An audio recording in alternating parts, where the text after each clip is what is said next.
अब हम इसमें स्फेरिकल कोऑर्डिनेट्स में पहले तो हम पढ़ेंगे कि डिफरेंशियल डिस्प्लेसमेंट कैसे लिखते हैं।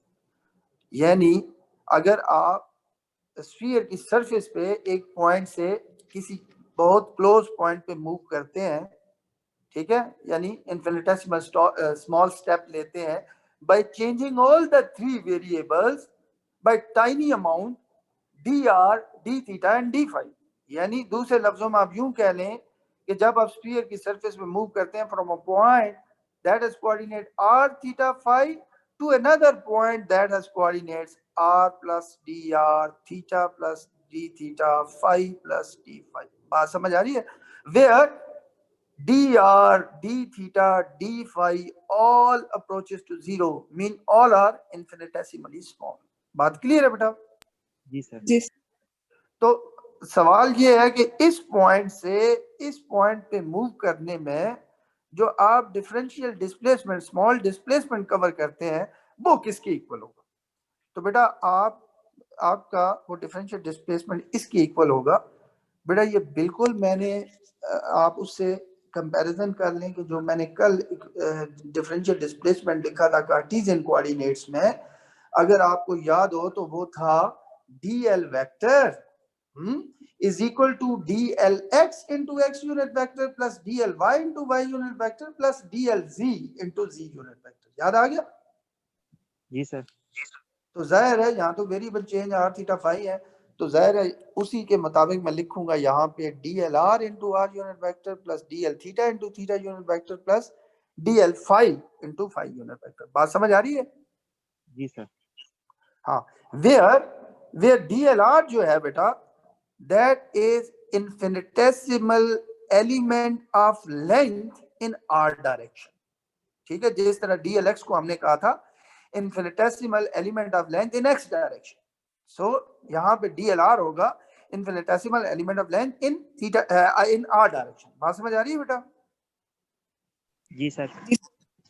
इसी तरह DL थीटा बिल्कुल उससे मैच कर रहे हैं ये चीजें। इसी तरह DL theta will be the infinitesimal element of length in theta direction and DL phi will be infinitesimal element of length in phi direction. बात क्लियर है बेटा? जी सर।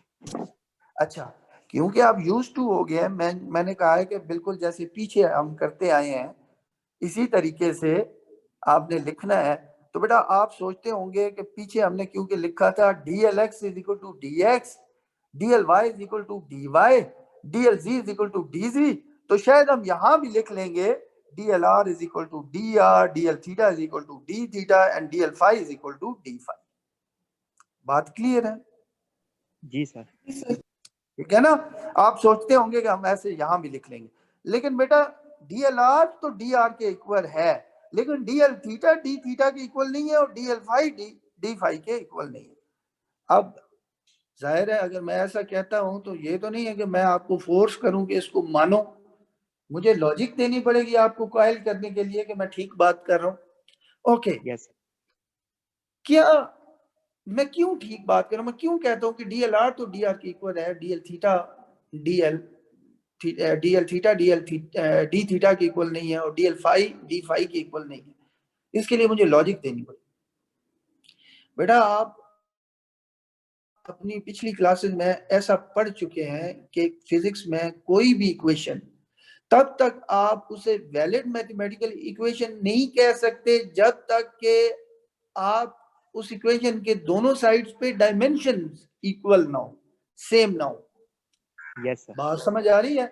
मसलन मैं एक आपको मिसाल देता हूं कि आपको बात क्लियर हो जाए। इससे आसान मिसाल है कोई नहीं, मैं समझता हूँ ये सबसे आसान मिसाल है। मसलन आपने एक छोटी सी इक्वेशन पढ़ी होगी पीछे कि S is equal to V times T, VT, S is equal to VT, ऐसा पढ़ा होगा। Distance is equal to speed multiply by time.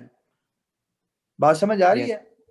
Ji sir. अब बेटा अगर आप देखें तो लेफ्ट साइड पे डिस्टेंस है, लेंथ की डायमेंशन है, ठीक है। राइट साइड पे स्पीड है और इनटू टाइम है। बेटा स्पीड की डायमेंशन होती है लेंथ की डायमेंशन डिवाइडेड बाय टाइम की डायमेंशन, ऐसे ही है? Yes sir. ठीक है, मल्टीप्लाई बाय टाइम भी मल्टीप्लाई है, मल्टीप्लाई बाय टाइम की डायमेंशन, तो राइट साइड पे टाइम की डायमेंशन कैंसिल हो गई, तो राइट साइड पे क्या डायमेंशन बची, लेंथ की डायमेंशन जी सर। आनी भी चाहिए थी, क्योंकि लेफ्ट साइड पे जो लेंथ की डायमेंशन है, बात समझ आ रही है, ठीक है यस ना, सर। यानी दोनों तरफ डायमेंशन सेम होनी चाहिए। अच्छा, इसको यूं देख लेते हैं, चले एक और तरीके से देख लेते हैं कि लेट से मैं कहूं s is equal to v ना, तो बेटा दोनों तरफ डायमेंशन सेम नहीं है, ये वैलिड इक्वेशन नहीं हो सकती। Distance is equal to speed, क्यों बेटा, लेफ्ट साइड पे डायमेंशन है लेंथ की, राइट साइड पे लेंथ डिवाइडेड बाय टाइम की, तो ये वैलिड इक्वेशन नहीं हो सकती। आप यूं भी सोच सकते हैं कि ये तो नॉन सेंस है कि मैं कह रहा हूं कि distance is equal to speed, का मतलब है मैं कह रहा हूं कि डिस्टेंस और स्पीड एक ही चीज है, so that will be nonsense. बात क्लियर है? Yes sir.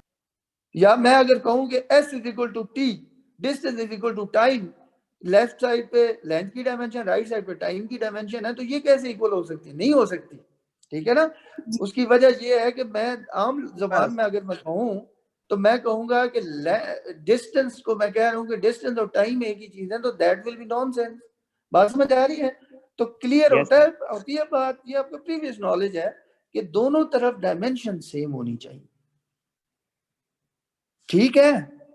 Yes sir. अब अगर बेटा आप इसको देखें तो लेफ्ट साइड पे है infinitesimal element of length in are direction, यानी लेफ्ट साइड पे लेंथ की डायमेंशन है, राइट साइड पे आर को हमने बेटा क्या कहा था, distance of point P from origin, distance, right side पे भी लेंथ की डायमेंशन है, तो डीएल आर तो हो गया इक्वल डी आर के, लेकिन बेटा डीएल थीटा डी थीटा के क्यों नहीं इक्वल होता, this is infinitesimal element of length in theta direction, और राइट पे आपको पता है dimension less, right side dimension less है, लेफ्ट पे लेंथ की डायमेंशन है, तो बेटा ये इक्वेशन इक्वल तो नहीं हो सकती, इक्वालिटी साइन तो नहीं दरमियान में आ सकता, इसलिए यस मैंने सर। कहा कि this is not equal to D theta. Same is the case here कि लेफ्ट साइड पे आपके पास लेंथ की dimension, because you know that DL phi is infinitesimal element of length in phi direction, ठीक है, तो राइट साइड डायमेंशन लेस आपके पास आ गई, तो डेफिनेटली ये भी यहाँ पे भी इक्वालिटी होल्डिंग करेगी। बात क्लियर है बेटा? जी सर। अच्छा, ये मैंने नीचे लिखा हुआ भी है कि because D theta and D phi don't have dimensions of length, तो ये इक्वालिटी होल्ड नहीं करेगी। अच्छा, अब हमें अगर नहीं होल्ड करेगी तो हमें देखना है कि ये फिर किसके इक्वल है। तो बेटा जब आप मूव करते हैं, एक स्मॉल स्टेप लेते हैं, आप कहते हैं सारे वेरिएबल स्लाइटली चेंज होते हैं, तो बेटा ये देखें कि थीटा स्लाइटली चेंज होगा बाय अमाउंट डी थीटा, ठीक है, और फाई जो है ये एंगल फाई, ये चेंज होगा by small amount D phi. बात समझ आ रही है? और थीटा की ये डायरेक्शन पॉजिटिव है और फाई की ये, so this is the element of length in theta direction and this is the element of length, बिल्कुल मैंने उसके ऊपर ये स्पॉटलाइट शो की है कि this is the element of length in phi direction. बात समझ आ रही है? जी सर।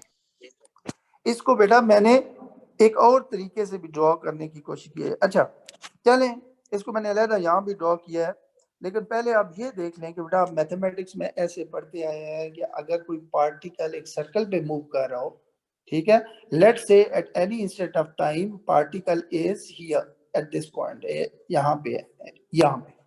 बात समझ आ रही है? और r is the radius of this circle, और एट नेक्स्ट इंस्टेंट अगर पार्टिकल यहां पे आ जाता है, तो बेटा इस नए पार्टिकल की ओल्ड पोजीशन को सर्कल के सेंटर से ज्वाइन करें, न्यू पोजीशन को सर्कल के सेंटर से ज्वाइन करें, तो जो एंगल दरमियान में बनता है, let me call that angle theta, ठीक है। तो बेटा यहां से जो जो सर्कल पे सर्कुलर पाथ पे जो पार्टिकल ने ये डिस्टेंस ट्रेवल किया है, इसको आप कहते हैं आर्क लेंथ और एस से रिप्रेजेंट करते हैं, ठीक है। और आप कहते हैं कि arc length is equal to is defined by this formula, s is equal to r theta। बात क्लियर है? जी सर। ठीक है ना।